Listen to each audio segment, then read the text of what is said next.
Hundreds gathered at City Hall to discuss the O'Farrell government's urban renewal strategy. Among the topics, the inner city rail line, the new court complex and plans for the revitalisation of Hunter Street. But as they pored over plans, two local businessmen were busy making progress on a new venture down the other end of the controversial strip. Justin Oliver and Tim Bolson believe they've found an appetite in the market that's not being satisfied and are just months away from opening a wine bar in the East End. The wine list will probably be 100 to 200 wines. I think this would be the higher end of town with a lot of fine dining restaurants and hopefully a lot of nice wine bars and smaller sort of friendlier places. Across the road, a French lounge is in its formative stages, adding atmosphere to the new image being associated with the CBD. Shopping days are over and I don't think they're ever going to come back, especially with the way the parking situation is, and it's just not going to suit. We can't compete with Charlestown Square and we shouldn't try to. But there's still a major millstone in the heart of the city, the old post office. The building's now sat idle for over a decade. The state government took ownership in 2010 and now it's at the centre of an Indigenous land claim. But the Lord Mayor says talks will be held next month with the Premier in a bid to fast-track its fate. The fate of that building can't go on. You know, it's been hanging around now for years and years and years. But it's the pigeons perched on top that have locals in a flap. Tim and Justin have just spent thousands installing spikes to scare them off. It's been an ongoing problem that everybody walking down the footpath, you'll just hear the splat, splat, splat around you.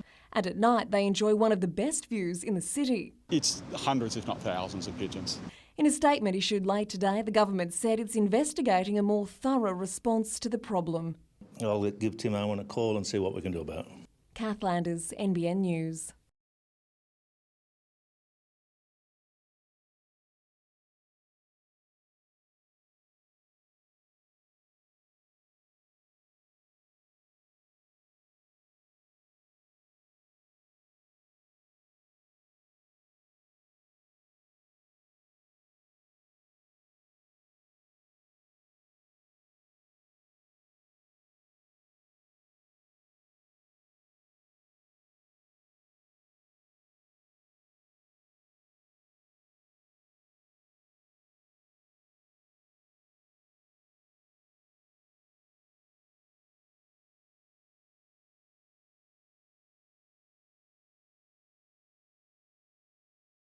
It's an issue affecting many in our community and one musician Kenny Jewell is all too familiar with. I was diagnosed with bipolar about 6 years ago myself, and the effect it's had on me and my family and people around me has sort of prompted me to get out there and raise the awareness. For years, the 37-year-old dealt with the turmoil on his own. By the age of 16, you know, fell into rock and roll and fell into drugs and alcohol, and those things mask those problems very well. But he's since realised the need to seek proper support, like that offered through organisations like Beyond Blue. It's a harder path, much harder to do it the right way. But you know, I think for my kids and for anybody else out there that's been through what I've gone through, I think it's the better way. On the 27th of this month, Kenny will attempt to circumnavigate Lake Macquarie solo and unassisted, a 200-kilometre round trip. Those interested in making a donation can find out more via his website. Kath Landers, NBN News.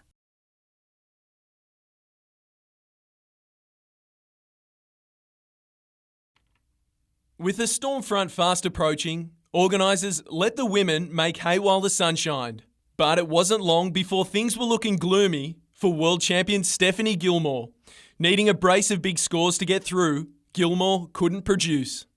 It's a good wake-up call to come here and realise that all the girls have been surfing so well, and every heat that you go out in, even from the very first round, I was like, oh wow, these, you know, I have to really put in 100% to try and make these heats. Last year's third place getter Sage Eriksson did most of the damage. I'm just really happy to get on top and beat her. It gives me a bit of confidence going into this year's competitions.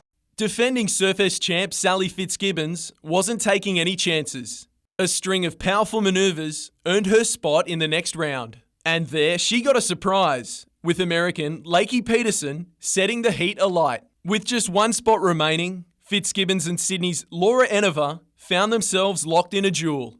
Fitzgibbons narrowly picking up the scraps. Left Laura and I sort of battling out for that second spot, and sometimes you just got to grit your teeth and just try and find whatever you can, and it's really good to move through to the quarterfinals. With the surf on the rise, all eyes was soon on men's world champ Joel Parkinson, and the 31-year-old didn't disappoint. Parko put on a clinic, making light work of the conditions and showing why he's the #1 surfer on the planet. Starting the season as world champ, you're obviously coming in fairly confident. You think you can take out the Surfers crown?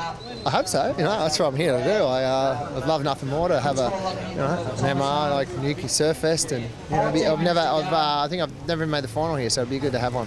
Paddy Kilmurray, NBN News.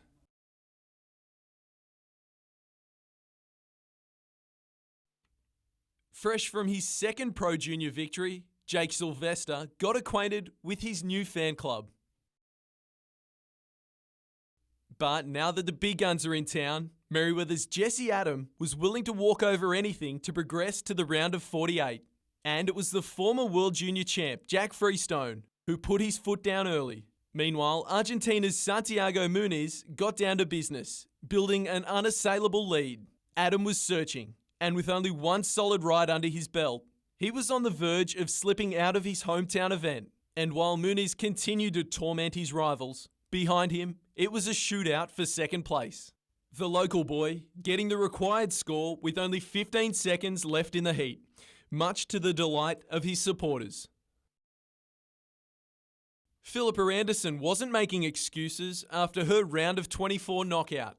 Yeah, unfortunately I just couldn't put it together out there.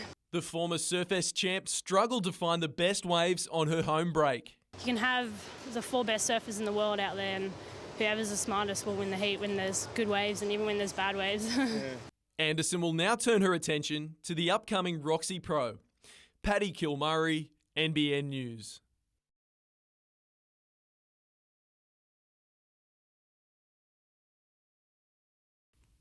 He returned home to Newcastle for Christmas, crowned the English Super League's Player of the Year. But only days before pre-season training, Scott Duro wasn't feeling himself. Just had a few headaches and my left eye was starting to go a little funny, and just thought I might need some glasses, and it turned out that it wasn't actually my eye, it was a tumour in my brain that was pushing my brain forward onto that eye. From there, the young playmaker's life was turned upside down. Mate, I was numb. I always hear people say I was numb, and I never really knew what they meant, but just total shock. I was numb. I couldn't even speak for a good hour or so. Yesterday, he was given a clear bill of health. Massive release. It's been a very, very stressful last 6 weeks, to say the least, and it's a good bit of news that we've been hoping for, and now I can to get on with life, basically. The 26-year-old is expecting to be back playing in less than a month, but in the meantime, the keen surfer has been busy soaking up some of Joel Parkinson's brilliance. The surf's not real good, and he gets 2 9s or something like that. It's amazing. I'd love to get out there and surf with him one day, but I don't think that's going to happen. Paddy Kilmurray, NBN News.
We would consider that the new restrictions would actually prohibit them from drilling in this area.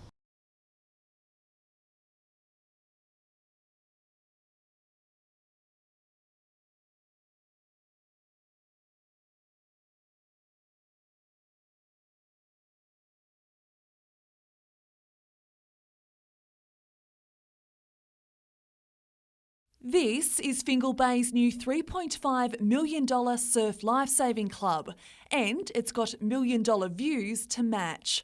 But it's a facility that's been through its fair share of heartache. A fire in July 2009 ripped through the club, a popular hub for generations of this close-knit community. It's always sad when you've got a function room upstairs and you've had a lot of fun up there and worked hard to get it going all the time, and we've lost that identity, and that was pretty sad. Some insurance worries then cast a shadow over its future. Because it was at a point where nobody knew where we would go from there, I think that everybody was actually a little bit concerned that the future of the club was not guaranteed. But the club's committee persevered with its program, and Port Stephens Council came to the rescue, funding the rebuild. If the council and community work together, we can achieve something like this. Today was officially thrown open to those who've worked to see the club rise from the ashes. It's a relief more than anything, just to actually finally get to the point where we can move forward and try and create an atmosphere where we can attract more members. It's a great thing for us. I think it's going to entice a lot more people to come and join the club. And of course, with our facilities here upstairs and downstairs and a beautiful gymnasium, we're sitting on clover. Christy Reading, NBN News.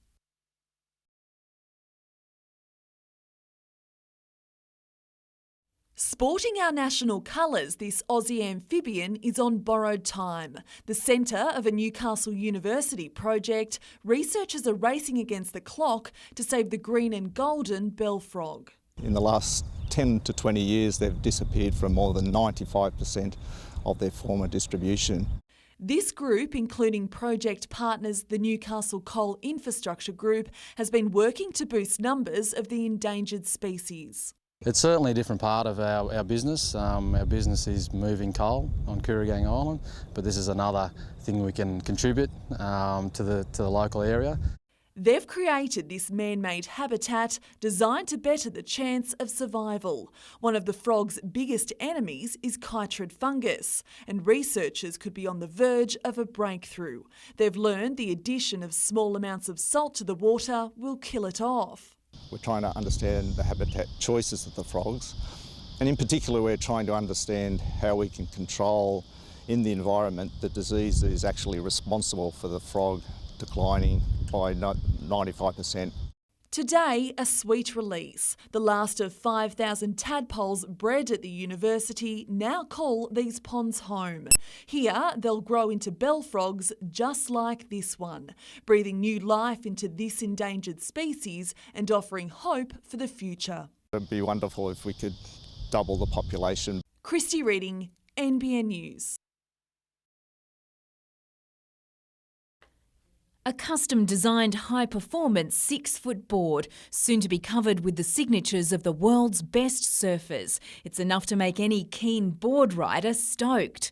Crowned Pro Junior champion at Surfest on Sunday, rising star Jake Sylvester put pen to board today, closely followed by none other than 5-time world champ Mark Richards. Basically, we're going down to Surfest, getting all the big names to sign it, and we're kicking it off with MR.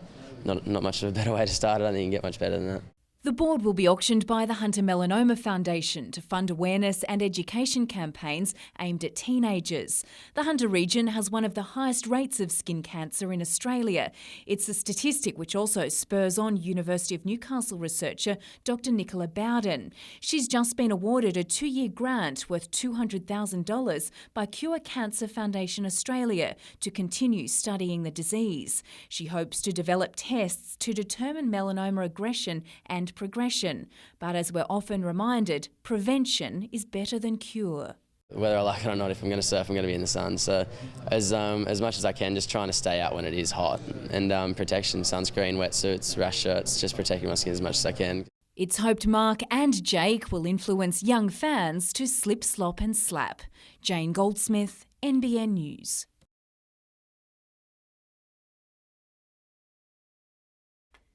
It was an unprecedented gathering of Australian surfing legends from the past 50 years, plus the faces of the future, and they all bowed to this man, Mark Richards. For me, surfing has been just incredibly special for me, and it's given me the most amazing life. Back in Newcastle today, the country's newly crowned most influential surfer said he was honoured, flattered and very surprised by last night's accolade. And I was actually hoping that I'd make the top 10. I didn't dream for 1 minute that I would actually win it. The special thing is it's sort of recognition from, from the general surfing population out there and also from my peers in the surfing industry. And in comparison to winning 5 world titles... Well, I said at the beginning of my speech last night, it's a long time since I've won anything, so it was actually really nice to win something. Now 55, MR was the first man to dominate the World Professional Tour, just part of what makes him so influential. I think in my case it's a combination of, I won a record amount of world titles until Kelly Slater came along. I won events in small waves all over the world, and I was also really successful in big waves in Hawaii. But his impact was just as big on dry land. A successful board shaper and innovator, he reintroduced the twin fin, which changed the face of performance surfing. Strangely, when I left school, I wanted to be a surfboard shaper. That was my chosen career path, and competitive surfing sort of got in the way for a few years. Richards still creates custom boards for a living, and like his attitude to competitive surfing, his ideas are always evolving. Shaping sort of satisfies my creative side. Surffest's currently at his home break and organisers are bracing for possible 6 to 8 foot plus waves over the weekend. And I don't know if this is a good thing or a bad thing, but there's a great big East Coast low floating around, up above Coffs Harbour. I think that's a big worry at the moment, not whether we will get swell, whether we'll get too much swell for the event. Given the marine monsters he's tamed over the years, no doubt this current crop will be looking to emulate MR and his no-fear attitude. Jane Goldsmith, NBN News.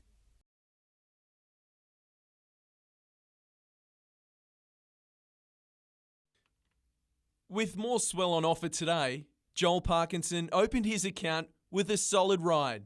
On the back foot early, his rivals were forced to respond. Brazil's Bino Lopes answered the call, and Indonesia's Oni Anwar didn't sit back either. Parko was soon bumped back to 4th as event organisers watched their star attraction nervously. But the champ delivered, milking this right-hander all the way to the beach, booking his spot in the round of 24. It was a lot tougher heat, the waves were picked up a fair bit, and it's a hard paddle and it's all over the place. You didn't even really see your other competitors, so it was kind of one of those heats where you're just out there trying to better your waves and do what you can because you don't really know what's going on. Earlier, defending Surfest champion William Cardoso got his campaign underway. I'm stoked to be here in the Newcastle, and I hope I got a good job out there and make it through. The Brazilian made light work of his heat to easily advance to the next round. Meanwhile, world number 9 Julian Wilson made his intentions clear, also coasting through. Had to pick off the only 2 set waves that came through, and the swell's picking up pretty fast, so I thought it was just going to be, pulsing the whole heat, but it was quite slow and a little tricky, so. Paddy Kilmurray, NBN News.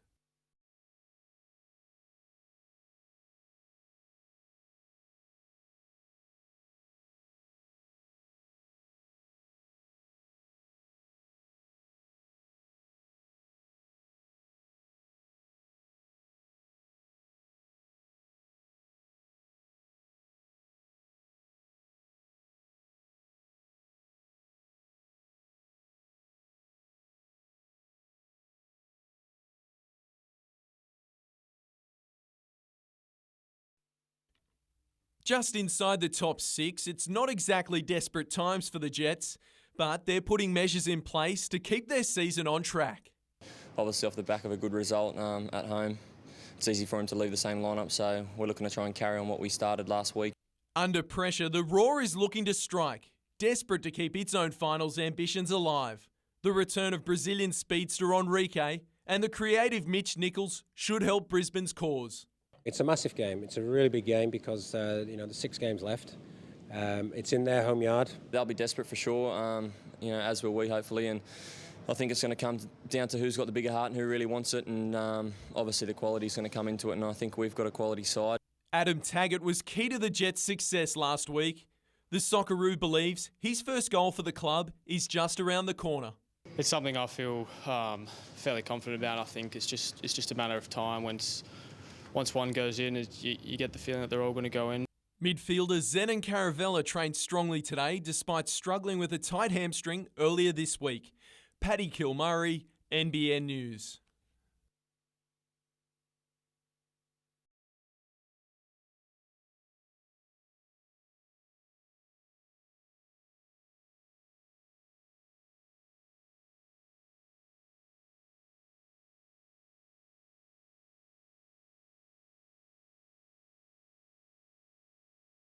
Jeremy's he's an experienced player. It's good to have him at the Newcastle Knights, that's for sure, and he's looking forward to Saturday night just like everyone else.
Just a day after Telstra announced it's axing 650 jobs and sending some offshore, the federal government was out selling its plan to protect employment. It's a $1 billion plan for Australian jobs, and there are great opportunities in it for businesses in the Hunter.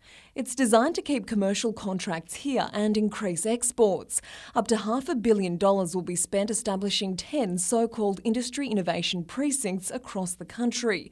Greg Combay believes the Hunter should put its hand up for one. It'll bring the best minds in industry in the region together with the best minds in the university and the CSIRO if a consortia can be successfully put together, and it'll lead to jobs growth.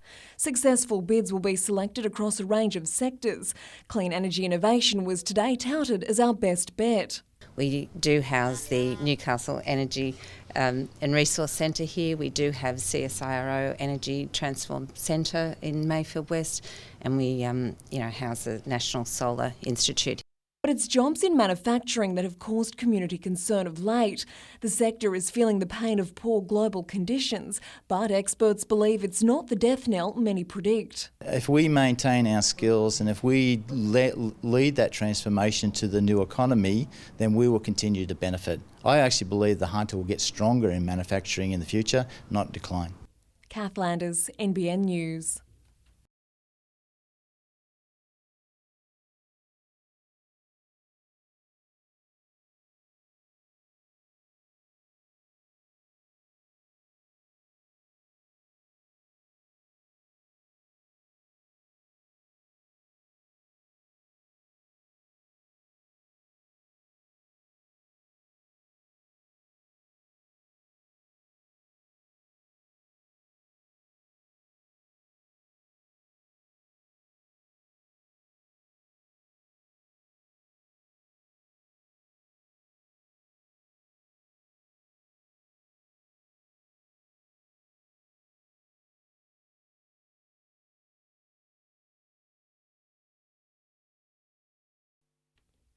John Hines went to Perth in search of perfect waves.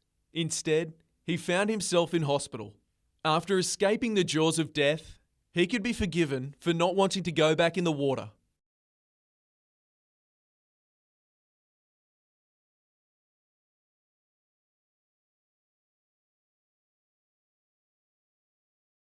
Today, Hines and the West Australian surfer who saved him, Jeff Camel Goulden, shared their horrific tale at a fundraising breakfast for Surf Aid.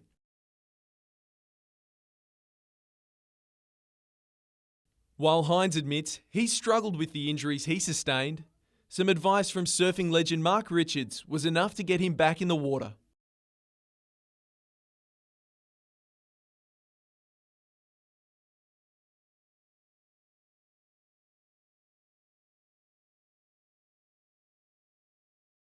This morning's breakfast was a timely reminder about the potential threat posed by marine predators. Just yesterday here at Surfest, the shark alarm was sounded, the first time in the event's 28-year history. Paddy Kilmurray, NBN News.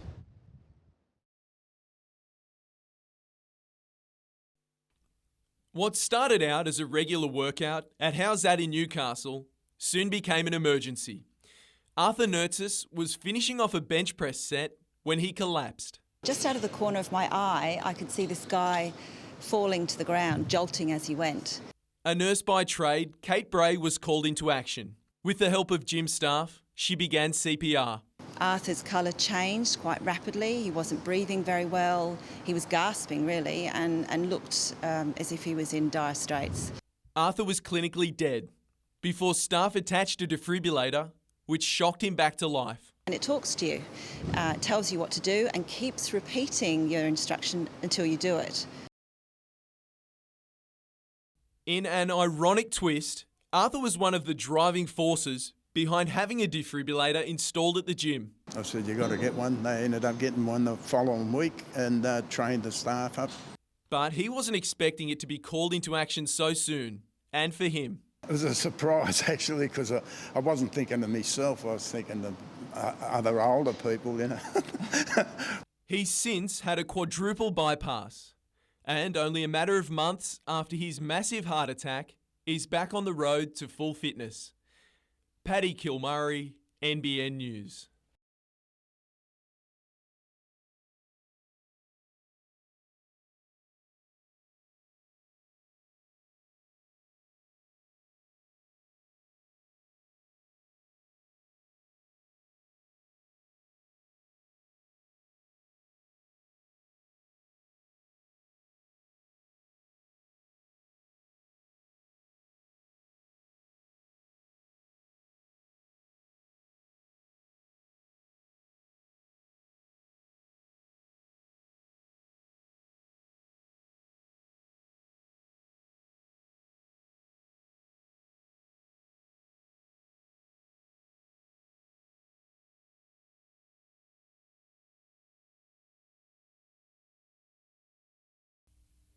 Wet, windy and wild was the only way to describe Merewether this morning as the men's round of 48 continued at Surfest. Cooper Chapman was one of the first to feel the force. Byron Bay's Garrett Parks held his nerve to survive another heat, scoring a 5 and a 7. In surf reminiscent of last year's final, defending champion William Cardoso showcased his versatility.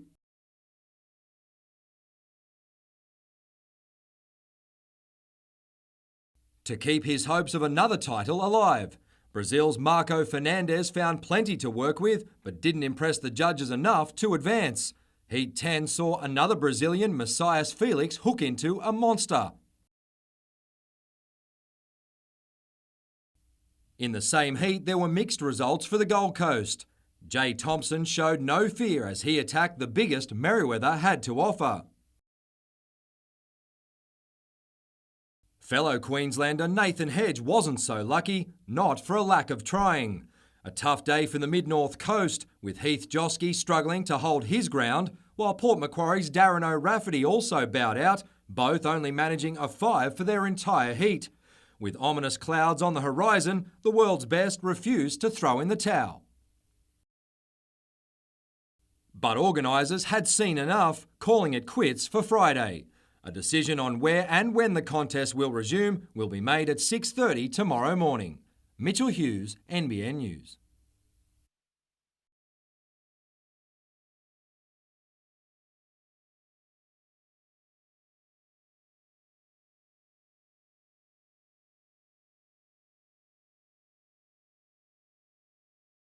I'm running at 100%, but I haven't done any contact, so yeah, that's the only thing sort of stopping me at the moment.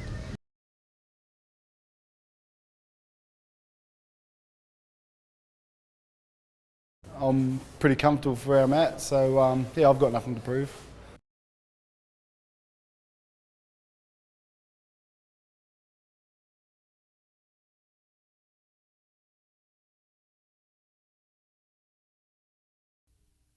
He's already locked in for next season, but Josh Berlanti is so happy with the opportunities he's been given at the Jets, today he extended that deal for another year. Tonight he'll do battle with former Newcastle captain, now Brisbane defender Jade North, who revealed he would have loved to return to the club he led to its only A-League title. Yeah, in a way, not to hear back from the Jets, sometimes it makes you wonder, but that's fine, back with Brisbane, that's where I'm going to be settled. North is keen for more game time to put himself in the mix for the Socceroos World Cup campaign. For now, he's looking to get the Raw's title defence back on track. The effort's always there, the team spirit's always there, it's just we haven't been able to close out the games when we've got the lead. The current crop of Newcastle players will have some special guests in their corner when they take on Brisbane tonight. 35 years on, the boys from KB United today held a special reunion, drawing in some big names such as Ray Bartz and former Socceroo Mark Bosnich. Coach Alan Vest came all the way from Perth, providing an insight into how the game has changed, particularly player salaries. Kenny's salary when he first came, he was $30 basic pay, $30 appearance and $30 if we won. So, big changes.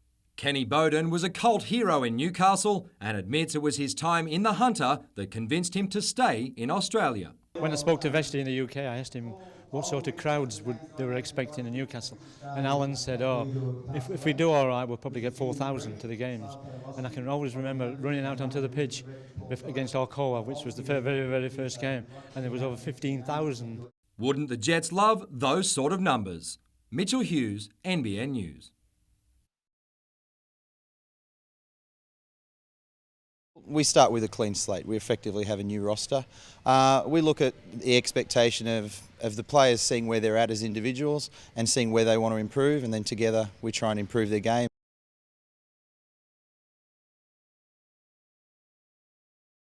Got 3 or 4 players who have been waiting in the wings for a few seasons, playing role-playing parts.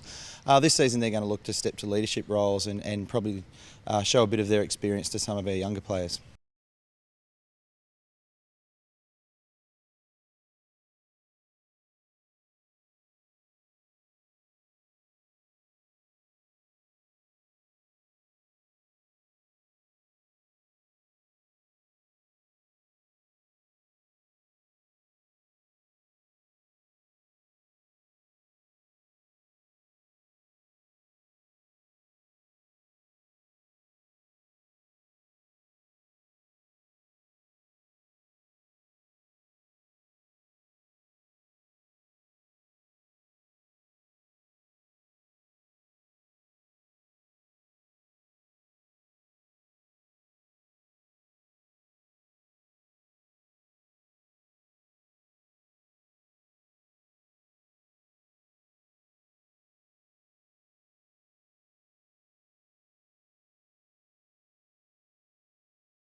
Winds blowing at around 30 knots whipped up seas of about 6 metres, making conditions for Surfest untenable at Merewether. Organisers moved the international event to Newcastle Harbour for the first time in its 28-year history. Extreme conditions and a world-class wave, and deserved a world-class event, as Joel Parkinson said. The decision required the consent of Newcastle Port Corporation, which today denied claims made earlier in the week that it intended to block the move. No, that's not correct. Newcastle Port Corporation admires the Surfest, and Warren Smith's got a heart as big as Phar Lap. The conditions that are applying today to ensure the safety of everyone are the same conditions that we talked about a few days ago. Those conditions were that spectators couldn't go beyond nobbies on the breakwall, but that didn't deter those keen to catch a glimpse of the world's best tackle the testing tubes Mother Nature delivered. Definitely over the 6-foot mark, so it's very testing. There's been some very fantastic wave riding and tubes and that, and there's been fantastic wipeouts. An average of 100 millimetres of rain fell in the 12 hours to noon today, and the downpour is set to continue well into the night. But the SES says favourable tidal conditions are helping drain the catchment. At the moment, we're really monitoring the Patterson and Williams rivers, anywhere down from Dungog and right through to Raymond Terrace, but mainly in the sort of Hinton areas. Kath Landers, NBN News.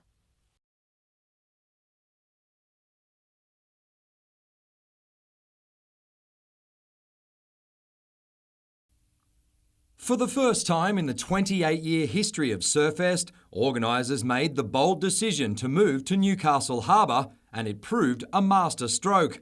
In the women's quarter-finals, Courtney Conlog showed no fear.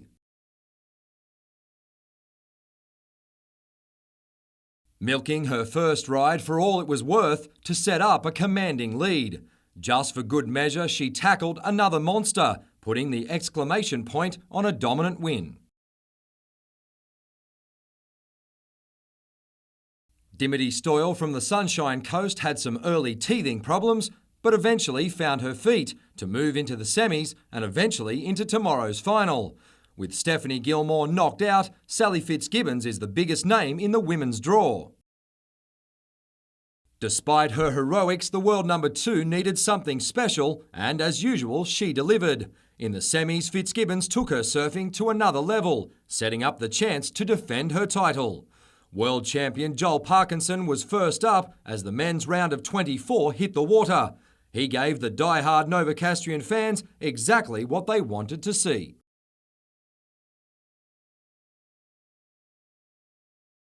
His third wave was just as impressive. 2012 finalist Felipe Toledo won't get the chance to make up for last year, but he still provided a highlight. Organisers will meet again early tomorrow morning to decide whether to keep the event in the harbour.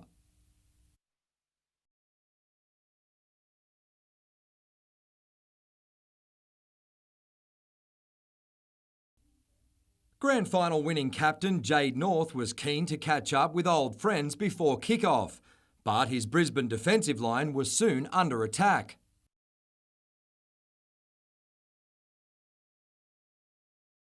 Still searching for his first goal in Jets colours, Adam Taggart had 2 golden opportunities inside 15 minutes.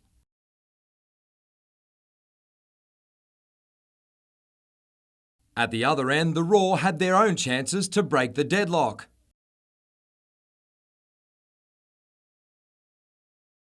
As Mother Nature continued to wreak havoc. At times, Mark Birighitti was the only thing keeping Newcastle in the game, but it was the referee's assistant who denied the former captain just before the break.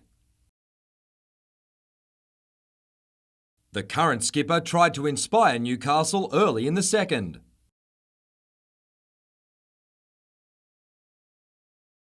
While Taggart must be wondering when his time will come.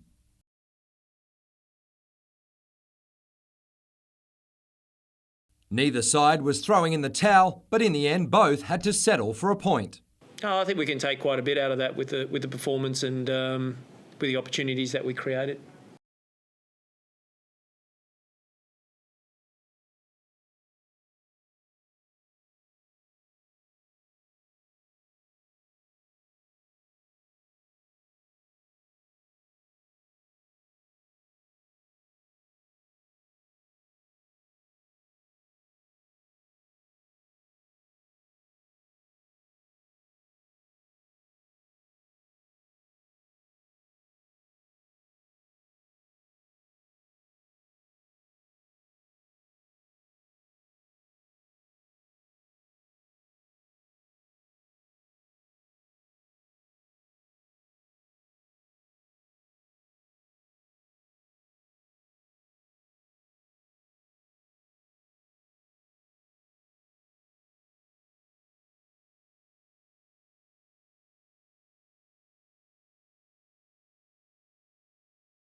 5 days ago, the state government said it had listened.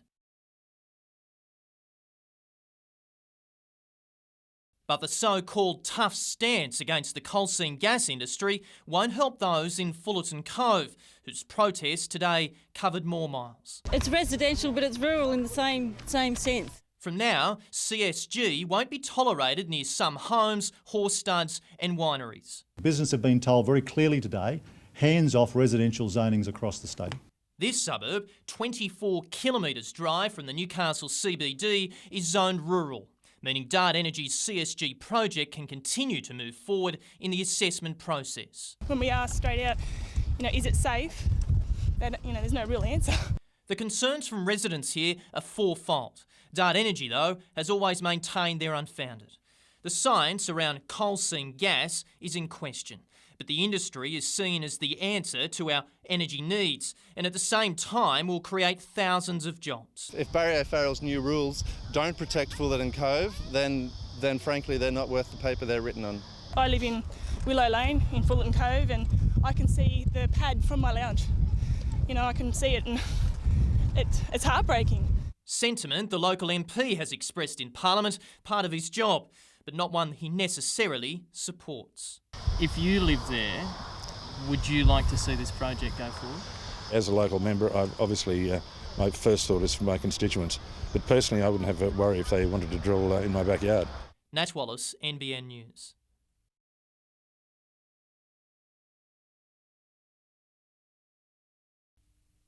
Having battled chaotic conditions in Newcastle Harbour, organisers were more than happy to move Surfest back to Merewether. Joel Parkinson was first up in the quarters, showcasing the moves that made him world champion.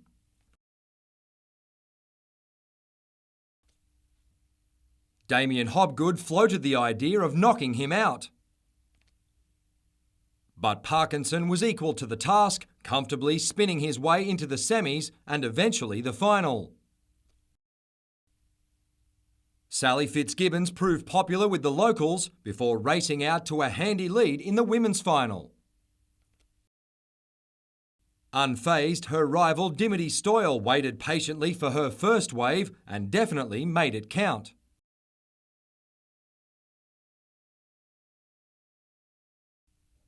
On her second and last ride, Stoyle found more room to move, adding a 6 to her 8.6.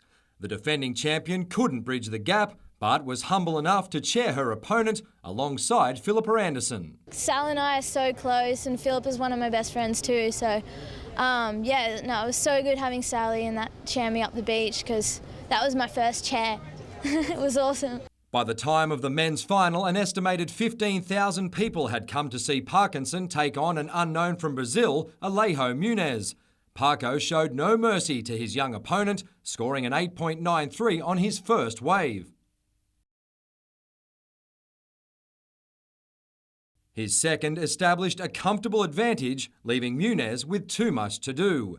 The young Brazilian grabbed a late 7, but it simply wasn't enough, as the world champ starts 2013 as he ended 2012, with Surfest providing a perfect lead-in for the Quicksilver Pro. It gives everyone a bit of time to, come and surf hard and you don't feel like you're going to burn out because you've got a week of that rest. And, it's a perfect warm-up and it's a great place to come.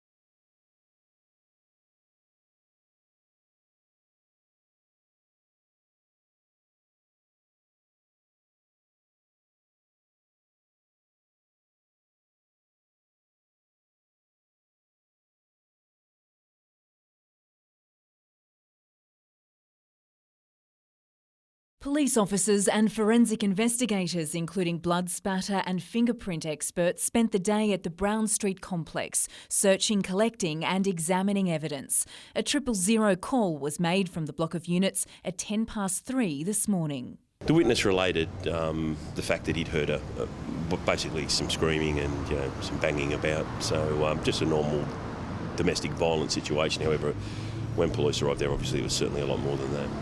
The body of a Chinese woman was found in the lounge room of a small unit. Officers say she'd suffered multiple stab wounds. Police attended shortly after that and located the body of a female recently deceased, and also at that stage took into custody a male person. We believe the male person is known to the female at this stage. We're still trying to get to the actual cause or the motive for what's occurred. However, I can say with some confidence it was a very violent crime scene. Weapons which police believe may have been involved in the death were also taken as evidence. There are a number of weapons we're looking at this stage. Wouldn't go into it any further than that, other than to say that the weapon is consistent with the injuries that the victim has. Police arrested the woman's partner, a 30-year-old Chinese national, out the front of the units. He was later interviewed with the help of an interpreter and charged with murder. According to police, the Chinese woman had lived and worked in Newcastle for 12 months. Neighbours at the scene said they weren't aware of what had happened and said they didn't know her. Yeah, I was home last night, but I didn't hear anything. Well, I walked out to put the parking ticket on my car and, there's just sort of cops everywhere and police tape everywhere. So, yeah, it's a bit out of the ordinary. Jane Goldsmith, NBN News.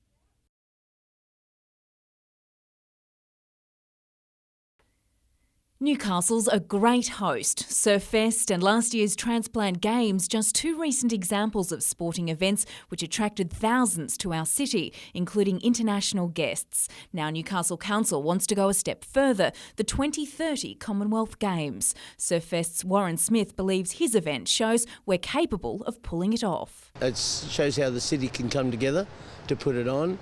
The organisation of it's up to a world-class standard, and that's been recognised by an international body. So yes, I do think so.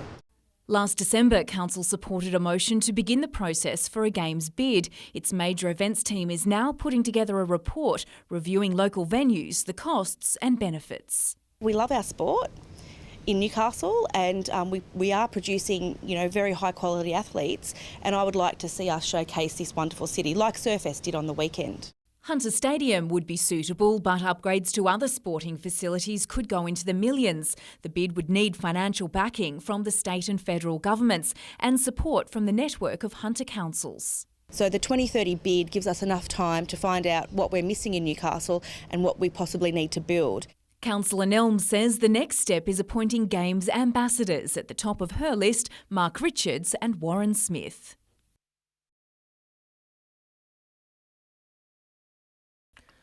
The sun was barely up and thick fog covered their path. But for these men and women in blue, their motivation was far clearer. Honouring their fallen friend, Senior Constable David Rickson, who was shot during a roadside stop in Tamworth last March. They're raising funds for the officer's young family and police legacy. My brother's in the police, my father's a policeman, my wife's in the police, and it's nice to have this buffer zone to help out your family. 140 walkers are pounding the pavement from the Central Coast to the 40-year-old's hometown of Tamworth, 370 kilometres away. They're stopping in Newcastle tonight and will arrive at the finish line on Friday, just a day out from the anniversary of his death. Probationary constable and stepdaughter Gemma Galea is on board for the long haul, but so are others who never met the senior constable. My husband's in the police as well, and to have two young kids left without a father, it'd be very difficult. It's like losing one of your own team when you hear of a police officer dying. We're all pretty close-knit, and it hits you pretty hard. During the 5-day trek, communities will open their hearts and wallets for the cause. It's fantastic just to see that community spirit and to see the community, our local members and a lot of key figures in our community come together with the police and I suppose share our pain and feel our pain and do something to support their police. A special tribute to a life cut short protecting others. Christy Reading, NBN News.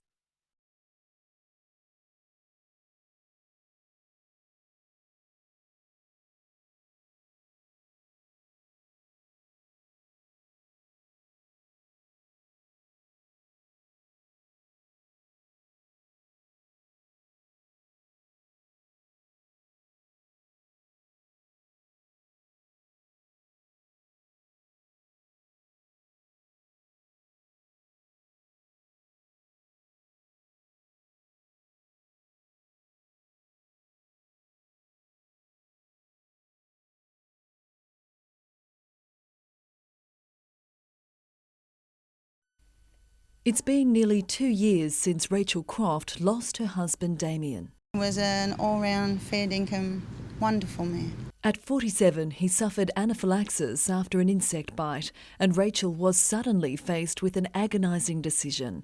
She was guided by Damien's own words, the couple having spoken about organ donation just a month earlier. Damien said they're no good to me when I'm dead.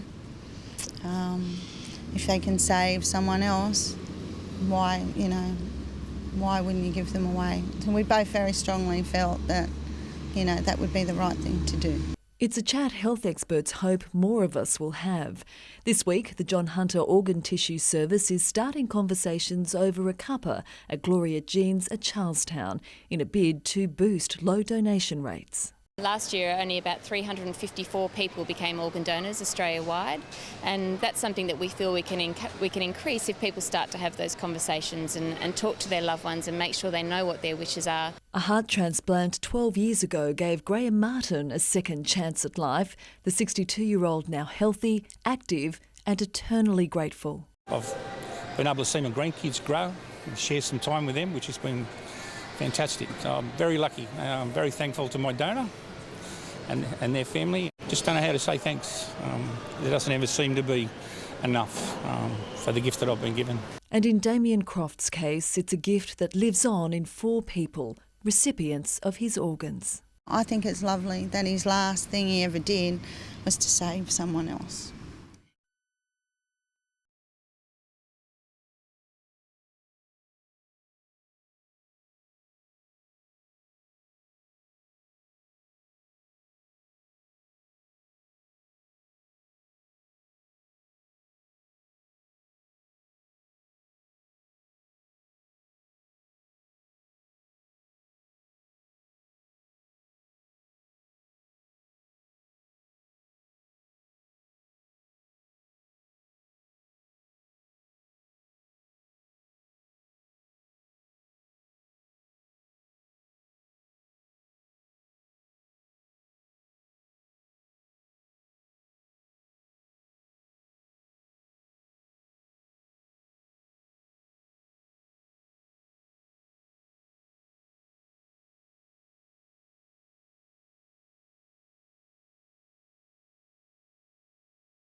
The weather's obviously not right.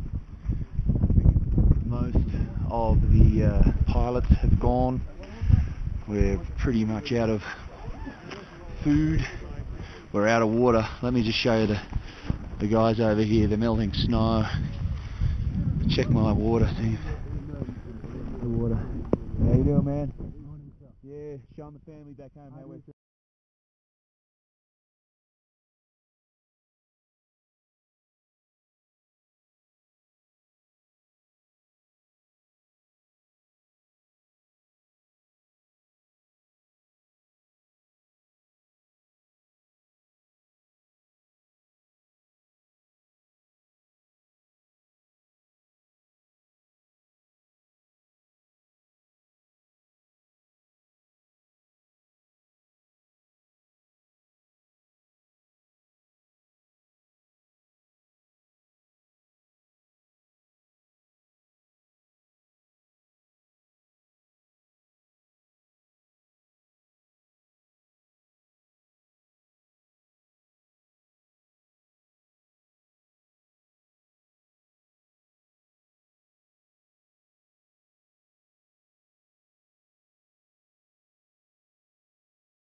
able to be on this rock. Look at that cloud formation. That's incredible. Have you ever seen anything like that? Nah. That's amazing.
He trained with his teammates this morning, but Jets' leading goal scorer Ryan Griffiths didn't catch the plane to Wellington this afternoon. Ryan's fine. There's some other things that are going on which I can't really talk about at this moment with him. It's more personal things, so we'll just leave it at that. Instead, Marko Jesic was added to the Newcastle squad for the first time this season, having just returned from a Major League Soccer trial in the US. Just wanted to make sure that he was physically okay, and he seems to be fine, and he looks really refreshed. And I say sometimes a change is as good as a holiday. And the captain has faith in the young striker. He turns up to training with the right attitude, and he really puts in. And if he gets selected, I know that he'll do the job. I've got the utmost confidence in him. With the exception of Griffiths, Gary Van Egmond says he'll stick with a similar starting 11 to the one which drew 0-0 with Brisbane on Friday.